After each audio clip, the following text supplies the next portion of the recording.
11장 말씀.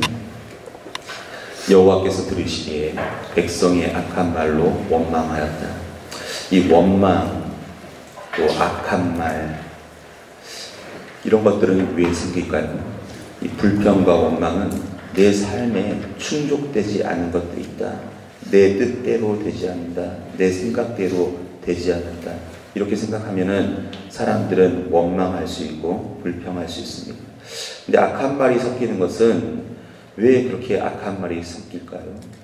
아주 생각 가운데서 무언가 상황을 뒤집고자 할 때 그런 악한 말들이 생기죠. 억측들이 생길 수 있어요. 우리가 지자반을 하거나 가정생활을 할 때도 악한 말이 나올 때 왜 그런 악한 말들이 나옵니까? 좀 상황을 뒤집고자, 내 뜻대로 안 되는 상황을 뒤집고자 할 때 그런 분노의 말, 악한 말들이 나올 수 있습니다. 남편이 아내에게 그런 이야기를 할 수 있죠. 물론 그런 이야기들을 할 때 악의가 있어서 처음에 그런 말을 시작하진 않습니다. 그런데 하다 보니까 그 말이 더욱더 악한 말이 되어지고 그 상황을 뒤집지는 못하는데 뒤집어보고자 하기 때문에 그러한 상황들이 생길 수 있어요. 아내들도 또 남편에게 그러죠. 남편들이 보면은 대부분 바뀌는 남편들이 드뭅니다. 벽이 하나 바뀔까 말까 하는데도 벽에다가 치고 벽에다가 말을 하는 것 같지만 그래도 계속적으로 말을 하는 거예요. 그러다 보면 원망 섞인 말들이 있을 수 있습니다. 그런데 이 상황 속에서도 보면은 하나님께 그러한 악한 말, 원망의 말, 이들은 최종적인 목적지가 가나안임에도 불구하고 지금 상황 속에서 무언가 자기 뜻대로 되지 않는다는 것이에요. 하지만 우리가 기억해야 할 것, 원망의 말도 하나님께서 다 듣고 계시다는 것이에요. 불평의 말도 하나님께서 듣고 계신다는 것을 우리가 기억해야 할 줄 압니다. 말씀 보면은 진노하였다. 또 여호와의 불이 그들 중에 붙여서 진영 끝을 불사르게 하셨다. 하나님은 징계와 또 채찍이 있죠. 하나님은 그냥 우리를 바라보는 하나님이 아니에요. 너가 그렇게 했으니까 그냥 나는 지켜만 보고 있다. 그러한 분이 아닙니다. 우리의 삶에 깊숙하게 개입하기를 원하시고요. 우리를 바꿔주기를 원하십니다. 왜냐하면 우리의 최종적인 목적지, 그곳은 가나안이고 저 천국에 맞는 사람들을 붙들고 가야 하기 때문에 우리가 좀 수련회 같은 데 갈 때 아무나 데려가면은 굉장히 힘들어요. 때때로 보면은 수련회, 이번 수련회만 이렇게 일을 좀 보냈으면 좋겠습니다. 이렇게 말하는 분들이 계셔서 그 아이들을 데려가나 말아야나 그런 생각을 좀 가질 때가 있어요. 하지만 분명히 그 아이들을 이렇게 아무나 받아서 데려가면은 힘들고 어려운 것이 있죠. 우리가 목적지가 있으면 그 목적지에 합당한 사람을 만들어서 데려가는 것, 그것이 훨씬 수월할 수 있다는 것이에요. 2절을 보면 그렇게 그 상황 속에서 어떤 사람이 있습니까? 모세가 하나님 앞에 부르짖습니다. 진영의 끝이 불사라지고 또 하나님께서 놀랍게 이렇게 노하시고 있는 상황 속에서 모세가 중보를 하고 있는 것입니다. 여러분들 어려운 상황이 있으면 이웃의 어려운 상황, 내 삶의 어려운 상황, 그때마다 우리가 해야 할 일이 있는 것이 그것은 기도하는 일입니다. 우리가 하나님 앞에 엎드렸을 때 또 하나님께서 그 상황을 다시 한번 회복시킬 줄로 믿습니다. 기도하면 점점 좋아지는 것이에요. 회복되는 것이에요. 하나님께서 응답하실 줄로 믿습니다. 모세만 그렇게 중보하는 것이 아니라 지금 이 시대에는 누가 중보하고 계십니까? 예수 그리스도께서 하나님 보좌 우편에서 우리를 위하여서 중보하신 줄로 믿습니다. 예수님이 참된 중보자이십니다. 예수님이 우리의 삶을 변화시켜 주시는 참된 분이십니다. 그분 앞에 엎드리는 것, 그것은 가장 소중한 일입니다. 그곳 이름을 다베라라고 불렀습니다. 그것은 이유가 뒤에 나왔죠. 여호와의 불이 그들 중에 붙은 까닭이었다.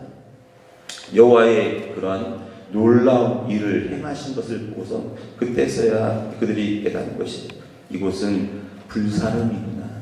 하나님께서 원망의 말을 할 때 불사르는 곳이 이곳이구나. 저와 여러분의 다베라가 혹시 있었습니까? 그런 곳이 분명히 삶 가운데 한두 번씩은 있었어요. 그때마다 우리는 기억을 해야 해요. 다시 이런 원망의 말, 내가 하나님 앞에 억측을 부렸을 때 이렇게 행하셨구나. 4절 보면 그들 중에 섞여 사는 다른 인종들이 탐욕을 품었다. 이 범죄자들이 또 나오는데 그 사람들의 모습은 어떤 모습이었습니까? 탐욕을 부리죠. 지금 생활에 만족하지 않고 탐욕을 부리는 것이에요. 탐욕은 욕심입니다. 왜 욕심입니까? 7절부터 보면은 하나님께서 그들에게 주신 음식이 있었어요. 만나였죠. 만나는 가시와 같고 모양은 진주와 같고 또 그것을 갈아서 빵을 만들 수 있고 과자를 만들 수도 있고 그들이 먹어서 줄이지 않는 양식이 되었다는 것이에요. 근데 그들이 탐욕을 부리는 것이에요. 이 탐욕을 부리는데 이 탐욕은 어떻습니까? 전염된 것이. 혼자만 그 탐욕 부리면 괜찮아요.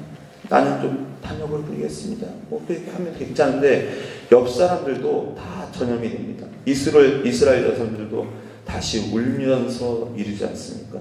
혹시 여러분들 제자반에서 불평하는 사람 한 명 있으면 그 사람으로 인해서 다 전염되거든요.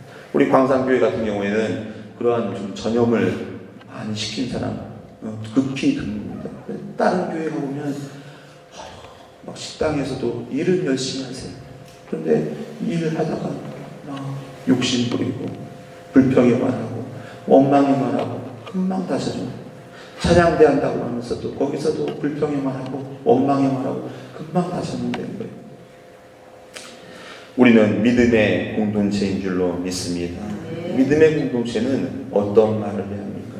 신앙의 말, 구원의 말, 확신의 말, 기쁨의 말, 전도의 말, 이것이 우리에게 있어야 할 줄 믿습니다. 이들이 원망하는 것, 고기가 없다는 것이, 그리고 애굽에 있을 때와 같이 값없이 생선과 오이와 참외와 부추와 파와 마늘을 먹은 것, 이것이 생각이 난다는 것이죠. 과거의 때가 생각이 난다. 하지만 애굽의 그때에는 어떠한 것입니까? 악에 사로잡혀 있던 때죠. 죄악에 묻혀 살던 때죠. 내가 죄악에 살았지만 그곳이 죄악인가 악인가 구별하지 못하고 이렇게 살았던 것이 애굽이지 않습니까? 그런데 그러한 모든 것들은 생각지 않고 그저 거기서 누렸던 것만이 그들의 전부인 것처럼 이야기한다는 것입니다. 또한 이들이 하는 것은 어떤 것입니까? 이전 것을 찬양하고 있어요. 예전엔 이랬는데, 내가 예전엔 이렇게 잘 나갔는데. 혹시 여러분들 예전 것을 찬양하고 있지 않습니까? 이전의 삶, 옛날엔 내 주먹이 어땠는데, 옛날엔 내 미모가 어땠는데, 근데 다 시들어지고 다 낡아집니다. 어떤 것만이 새로워집니까? 내 속사람만이 새로워질 수 있는 것이에요. 내 겉사람을 새롭게 하기는 우리는 불가능한 것입니다. 내 속사람을 새롭게 하는 것, 그것이 최선인 줄 믿어야 하는 것입니다. 또 이들이 원망하는 것이 무엇이에요? 하나님은 내 만족을 채울 수 없다라고 원망하는 것이에요. 우리의 만족, 얼마만큼 채워져야지 다 만족할 수 있을까요? 혹시 여러분들 로또 하나 맞으면 만족할 수 있을까요? 근데 그 사람들이 로또 맞는다고 해서 만족하지 않는 것이에요. 넓은 평수의 아파트 한 채 마련했다고 만족할까요? 아닙니다. 금방 만족하지 못하는 것이 우리의 삶이에요.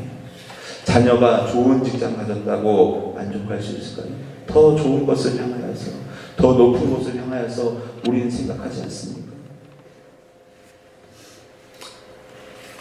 그들이 어떻게 합니까? 10절에 보면 백성들이 자기 장막문에서 우는 것을 모세가 들었다는 것이, 막 우는 거 징징거리면서 막 울죠. 그리고 지도자 모세도 기뻐하지 않아요. 왜냐하면 내가 이렇게 지도하면서 이들을 데려가는데 왜 이들이 이럴까? 분명히 좀 한 1년, 2년 데려갔으면 이들도 좀 신앙적으로 바뀌었을 텐데. 여러분들 리더들 항상 좀 생각을 하죠. 이것이 딜레마일 수 있어요. 내가 이들과 함께 신앙생활에서 이만큼 왔으면 그들의 좀 삶도 바뀌어야 하는데, 그들의 신앙도 좀 바뀌어야 하는데, 그런데 그들의 신앙은 우리가 좀 늘 기억해야 하는 것이 있어요. 우는 신앙이구나. 징징거리구나. 그런데 사실 보면은 누가 그랬냐면 내가 그랬던 것이에요. 내가 리더 되었지만 내가 예전에 그랬어요. 자기 모습, 자기가 기억을 못하는 것일 뿐이지 예전에 내가 그러지 않았습니다. 모세가 화가 나죠. 11절에 하나님 어찌하여서 주께서 저에게 괴롭게 하십니까? 사실 괴롭게 한 것은 누구예요? 백성들이 괴롭게 하는 거예요. 백성들이 괴롭게 하는데 하나님 왜 나를 좀 괴롭게 하십니까? 그리고 그들에게, 하나님께 말하기를 내가 이제 지도자로 일하기도 싫습니다. 낙담이 찾아옵니다.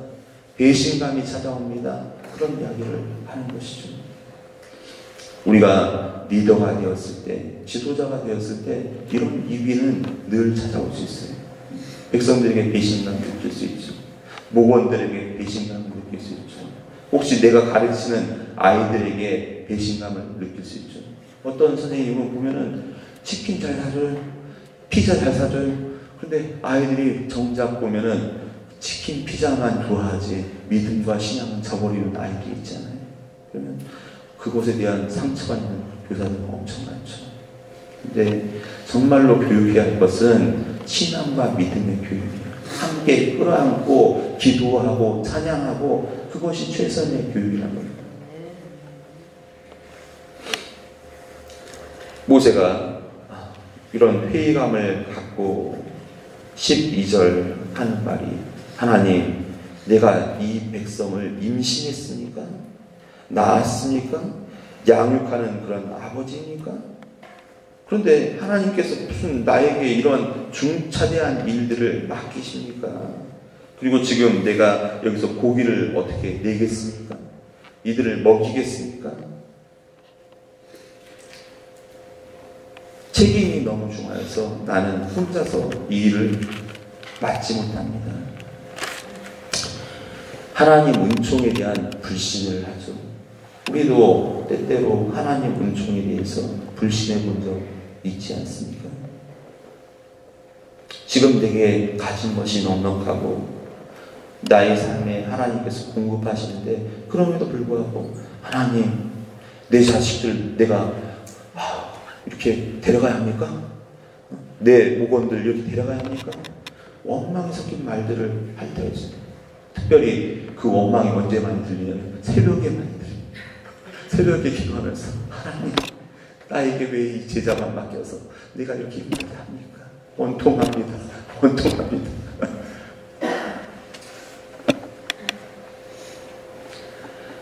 자, 그럼에도 불구하고 하나님께서는 이 모세를 어떻게 보십니까? 모세를 불쌍히 여기시는 거예요. 긍휼히 여기시는 거예요. 우리가 자녀들 짜증내면 야, 너 왜 짜증내냐? 몽둥이 맨날 들어요? 아니죠. 그럼에도 불구하고 좀 불쌍하게 보는 거죠. 모세는 어떠한 사람이었습니까? 가장 온유한 자다. 우리가 그렇게 알고 있어요. 그리고 이 탁월한 지휘자임에도 불구하고 지도자임에도 불구하고 자기의 그 장점을 좀 잃어버릴 수 있잖아요. 온유함을 잃어버릴 수 있어요. 여러분들의 장점은 무엇입니까? 사탄이 공격하는 것이 우리의 장점을 공격할 때가 많아요. 참 그 사람은 이런 게 좀 탁월해. 그러면 그걸 공격해요. 그 사람은 뭐 찬양을 잘해. 그러면 그걸 또 공격하고. 그 사람은 봉사를 잘해. 그러면 그걸 공격하고. 오히려 그걸 못하게끔 만드는 때가 있죠. 우리가 해야 할 것, 그것은 무엇입니까? 하나님, 나를 좀 봐주십시오. 시험에 들지 않게 우리가 기도해야 할 줄 믿습니다. 15절, 주께서 내게 이같이 행하실 때 구하옵나니 내게 은혜를 베푸사 즉시 나를 죽여 내게 고난 당함을 내가 보지 않게 하옵소서. 좀 나를 죽여달라. 참 모세도 온유한 사람이 극단적인 선택을 하고 있잖아요. 하나님, 날 차라리 죽여주세요. 혹시 여러분들도 이런 기도 하세요? 하지만 하나님께서는 그럼에도 불구하고 어떻게 합니까? 모세와 함께 할 만한, 동역할 만한 70인을 동역자로 세워주시죠. 70인의 그 동역자를 세워주시고 모세에게 말하기를 그들에게도 하나님의 영을 주겠다. 그리고 그들이 너와 함께 하겠다. 백성의 짐을 감당하고 너 혼자서 담당하게 하지 않겠다. 우리가 좀 착각할 수 있는 것이 나만이 이 일을 할 수 있다. 나만이 영이 충만하다. 성령이 충만하다. 착각할 수 있어요. 내가 가르치고 있는 사람들이 이만큼 성장했는데 그들의 성장을 무시하면 그것은 참 오산입니다. 그리고 어느 쪽 보니까 그들이 나와 동역할 수 있는 위치에 오르게 되는 것입니다. 하다못해 어떤 아이들이 그러냐면 중고등부 아이들이 어느새 성장했어요. 그래서 20살 되니까 이 아이들에게 제자만 하나 맡겨도 충분할 만큼 되었어요. 근데 내가 나는 또 걱정하죠. 무슨 걱정하냐면 얘들이 하나님의 영이 충만할까? 그리고 나와 동역할 수 있을까? 걱정하는데 맡겨보면 틀릴 것이에요. 요즘에 우리 제자반 부리더들이 하고 있잖아요. 좀 보면서 틀릴 수도 있습니다. 이들이 좀 못할 줄 알았는데 나보다 오히려 잘하는구나. 그걸 알 수 있어요. 맡겨보세요. 맡겨보면 훨씬 나보다 좋은 장점들이 그들에게 있는 것을 발견하게 되죠. 그리고 하나님께서 말씀하시죠. 너희의 몸을 거룩하게 하고 고기 먹기를 기다려라. 그래서 사람들은 의심을 하죠. 무슨 고기를 줄까? 이 광야에서 무슨 고기가 생길까? 근데 하나님께서 어떻게 하십니까? 31절부터 35절 메추라기를 엄청나게 주지 않습니까? 지면 위에 두 규빗이면 한 45cm 정도예요. 90cm. 엄청나게 짧고 있는 거예요. 그런데도 그 모든 것들이 쌓였을 때 그들이 반복하는 행위가 있어요. 이 반복하는 행위가 무엇입니까? 다시 그들이 모아두잖아요. 이 모은다는 것은 탐욕이거든요. 이 탐욕은 어디서 나왔습니까? 앞에 11절 1절에 원망한다. 이 탐욕이 있으면 원망하게 되는 것이에요. 하나님께서 그 결과 재앙을 내리지 않습니까? 재앙을 내릴 때 그 사람들이 그곳도 이름을 불러요. 처음에 다베라 했지만 여기서는 기브론 핫다와와. 이 기브론 핫다와라는 것은 탐욕의 무덤이다. 너희들이 탐욕을 부림으로 인해서 이곳이 너희들의 무덤이 되었다. 메추라기 내렸으니까 어떻습니까? 그곳은 복의 자리가 되는 거잖아요. 축복의 자리가 되는데 오히려 그들이 탐욕을 부림으로 인해서 탐욕의 무덤이 된 것입니다.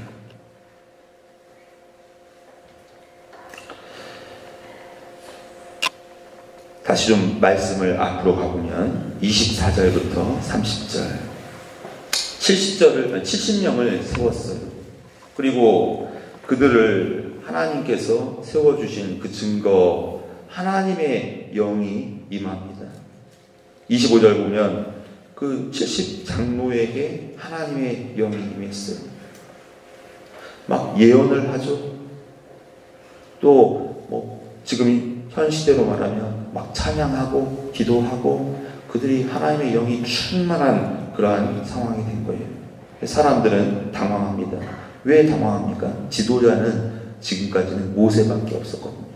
바라볼 사람이 모세밖에 없었어요. 근데 동역할 사람들이 갑자기 70명, 그리고 지도자가 70명이 더 생겨버리니까 그들이 아주 당황을 하게 되는 것입니다. 그러면 세워진 70명의 행태는 어땠는가? 그들이 여호와의 영이 충만했어요. 그러면 그들이 따로 나가서 자기들의 그러한 집단을 만들고 리더십을 만들었을까요? 그렇지 않았다는 것이. 30절을 보면 모세와 이스라엘 장로들이 진중으로 돌아왔다. 하나님의 영을 받은 사람들의 자세는 어떠냐면 더 겸손해지는 거죠. 더 낮아지는 것이죠. 그리고 자기 직무를 다시 충실히 수행하기 위해서 맡겨진 사역의 자리로 돌아오는 것이죠. 때때로 교회 가운데 보면 하나님의 영을 충만히 받았다는 분들이 있는데 그분들이 자기만의 리더십을 세우고 다른 곳으로 모이고 다른 곳으로 자기가 이동하는 모습을 볼 수 있어요. 저는 광산교회 가서 그런 경험들을 해본 적은 없습니다. 근데 제가 예전에 있던 교회에서는 그런 일들을 많이 겪어봤어요. 그분이 분명히 교회를 열심히 했어요. 또 하나님의 영이 충만했어요. 나중 결과를 보니까 그들이 하나님의 영이 과연 충만했을까? 그런 의구심이 들 정도로 교회와 성도들을 배반하고 그냥 떠나버리는 모습들을 갖게 되다는 것이에요. 여러분도 혹시 하나님의 영이 충만하면 그때 우리들이 다시 한번 생각해야 합니다. 내가 있을 자리는 어디인가? 그리고 내가 사역해야 할 곳은 어디인가? 기도원 가서 사역하는 거 아닙니다. 하나님은 기도원을 사역의 현장으로 우리에게 주지 않았어요. 산에 가서 사역하는 거 아니에요. 내 가정에서 사역하는 건 아닙니다. 우리의 사역의 현장은 광산교회이고 내 제사관이고 내 식구들이고 그것이 사역의 현장이에요. 모세가 어떻게 이야기합니까? 막 사람들이 보고를 하죠. 그들도 하나님의 영이 충만합니다. 그들도 뭔가 일을 할 것 같아요. 근데 이 모세는 원망하지 않아요. 사람들이 시기하는 것, 원망하는 것, 그런 거 들으면서 그렇게 이야기하잖아요. 29절 보면 그의 영을 그의 모든 백성에게 주사 다 선지자 되게 하시기를 원하노라. 우리 교회의 목표예요. 모든 사람이 제자반의 리더가 되고 사역자가 되고 하나님의 일을 감당하는 것, 그것이 가장 아름다운 교회의 모습인 줄로 믿습니다. 우리가 이 사역 감당하는 오늘 하루가 되기를 소원합니다. 기도하겠습니다.